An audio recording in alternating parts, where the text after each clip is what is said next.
Je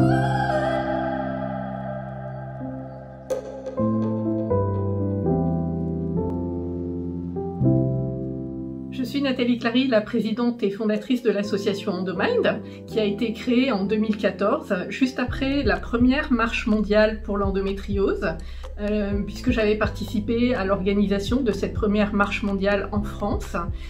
J'ai continué mon engagement en créant cette association afin d'aider à améliorer la prise en charge de la maladie sur le territoire français, également améliorer les connaissances de la maladie, et puis également encourager la recherche, car nous manquons cruellement de données, que ce soit en France ou à l'étranger. On constate que ce manque de données nous freine beaucoup dans les avancées.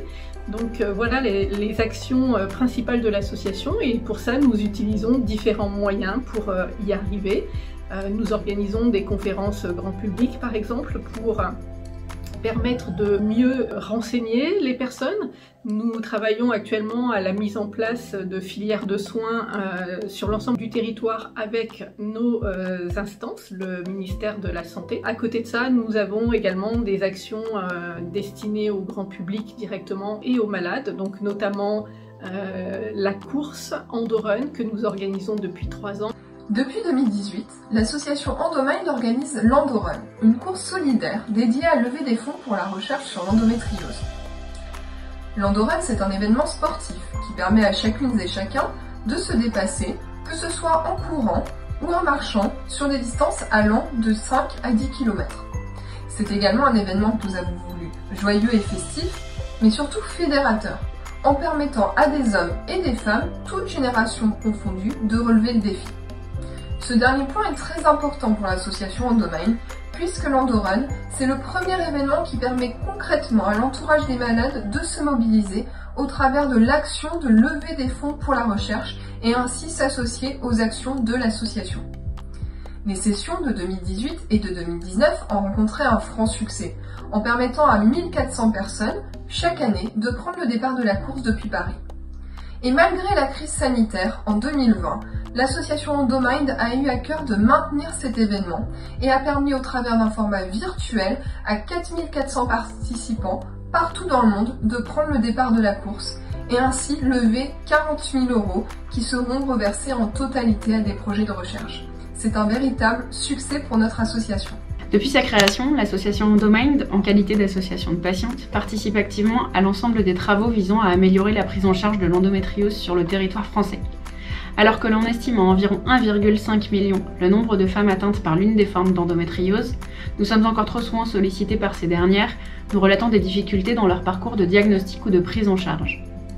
Nous avons fait le choix de participer activement aux travaux impulsés par les instances et aux côtés des professionnels de santé pour favoriser la mise en place de filières de soins dédiées à l'endométriose. Depuis 2019 et à la demande du ministère des Solidarités et de la Santé, Endomind s'implique notamment sur des actions régionales visant à la mise en place de filières de soins dédiées à l'endométriose en région.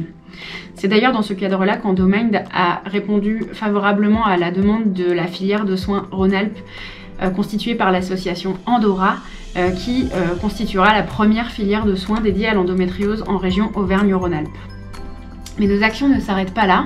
Nous avons notamment ces derniers mois travaillé activement aux côtés des parlementaires, sénateurs et députés qui ont bien voulu échanger avec nous à propos de la prise en charge de l'endométriose et avons fait ensemble le choix de lancer une pétition intitulée « Faisons entrer l'endométriose dans la liste des ALD 30 » afin d'obtenir une reconnaissance institutionnelle de l'endométriose dans les mois à venir. Endomind joue alors pleinement son rôle de plaidoyer pour faire entrer l'endométriose dans la liste des pathologies chroniques telle que nous la définissons et que l'ensemble des professionnels de santé s'accordent à la définir. Nous menons chez Endomind de nombreuses actions de sensibilisation autour de l'endométriose et la communication joue un rôle clé puisqu'elle nous permet d'accroître la visibilité de la maladie. Que ce soit auprès des publics presse via l'envoi de communiqués de presse, des échanges réguliers ou encore l'organisation de reportages, mais aussi auprès du grand public avec l'envoi de notre newsletter trimestrielle où nous détaillons nos actions. Les réseaux sociaux sont également partie intégrante du dispositif de communication. Nous sommes très actifs sur Instagram et Facebook avec 2 groupes de parole, Ma vie avec l'endométriose et Endométriose hommes et femmes, parlons-en. Nous menons également de nombreuses actions sur le terrain, que ce soit dans les lycées ou dans les entreprises, mais aussi des groupes de parole organisés par nos bénévoles dans certains groupes hospitaliers.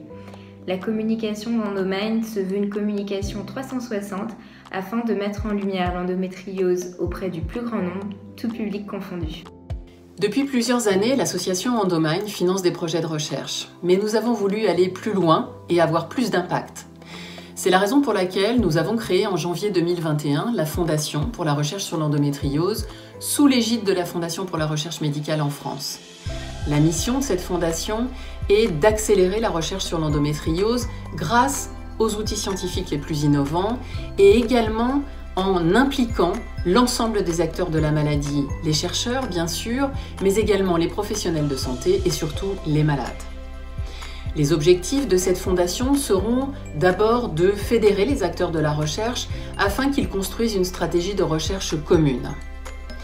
L'autre objectif de la fondation est de financer des projets de recherche innovants destinés à mieux comprendre la maladie afin de pouvoir la faire reculer. Et enfin, le troisième objectif de cette fondation est de diffuser de l'information de qualité sur les dernières avancées de la recherche à plusieurs publics, les chercheurs évidemment, mais également les professionnels de santé et le grand public.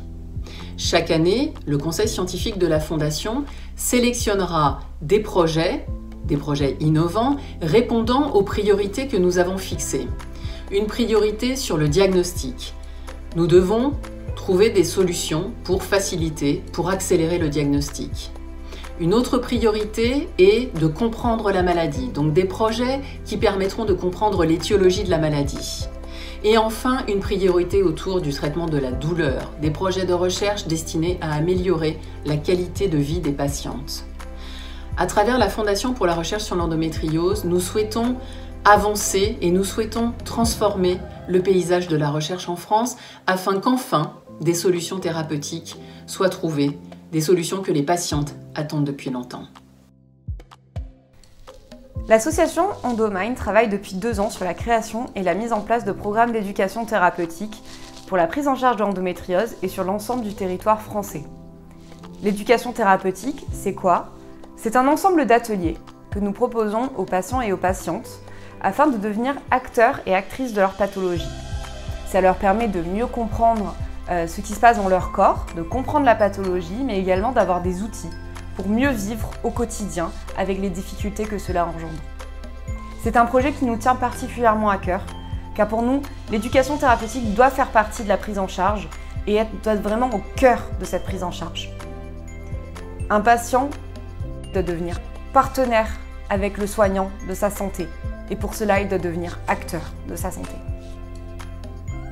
Voilà, donc nous mettons en place plein d'actions et nous espérons très sincèrement que cette marche mondiale cette année, même si elle n'a pas lieu physiquement, permettra de donner encore de la visibilité à la maladie, permettra à tous de la connaître davantage, d'en parler plus aussi, c'est important d'en parler, de libérer cette parole pour que les malades ne se sentent plus isolés et quel que soit le format que prendra cet événement cette année, on est mobilisé, toute l'équipe est mobilisée et on espère que les malades, même si elles sont ou s'ils sont chez eux, répondront à cet appel à la mobilisation partout en France et partout dans le monde.